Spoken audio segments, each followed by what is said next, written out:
Greetings, programs. I'm trying a new thing out. Figured I'd dress it down a little bit, get comfortable, and introduce a new series I want to call Open Letter. This edition of Open Letter, the first edition, is to white farmers.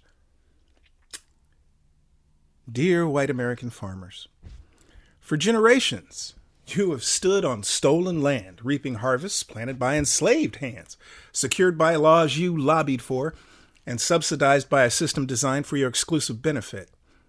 You built fences not just around your fields, but around opportunity itself, locking out black farmers through land theft, discriminatory USDA lending, and outright violence.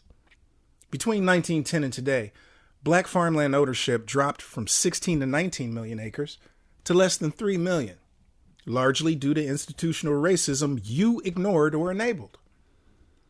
When the labor got too tough or too costly to sustain, you turned not to your neighbors, not to fair wages, but to the exploitation of undocumented non-white labor. You demanded low prices, high yields, and quote-unquote your America, all while voting for politicians who ensured citizens wouldn't demand living wages because you had a shadow workforce you could exploit. Greed is what built your farms, and it's greed that is swallowing them whole now. You are not victims. You are receiving karma. In spades, pardon the usage.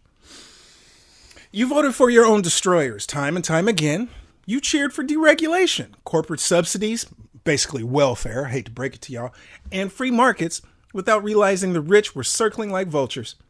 J.D. Vance, your boy, a product of the same rural mythology you adore, didn't come to save you. He came to profit from your downfall.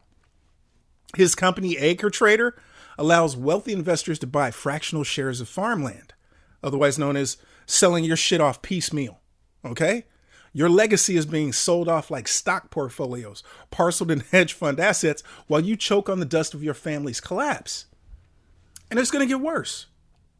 Now, wealthy South Africans, white ones, mind you, are buying up that farmland, especially in Arkansas, Missouri, and Texas, and have been doing so for the past 3 years.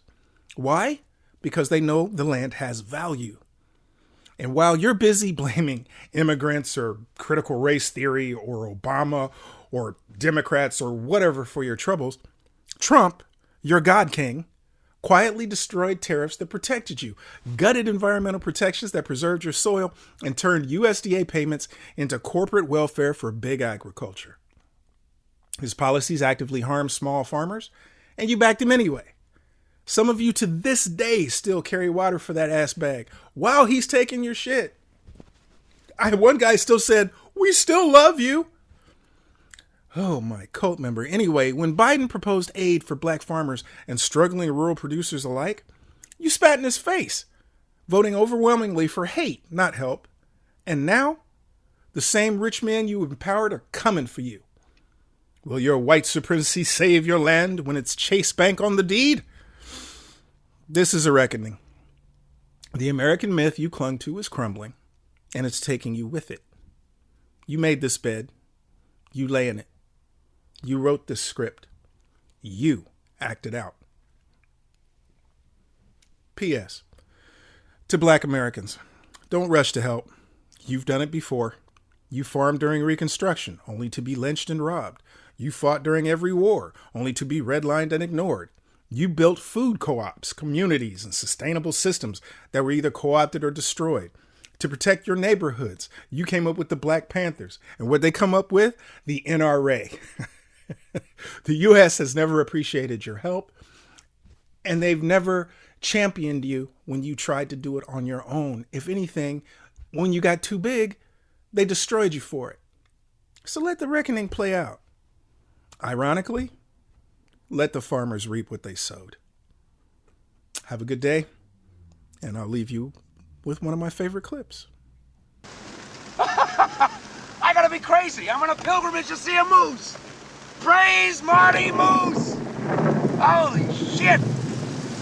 Dad, you want to ask for something? Don't tell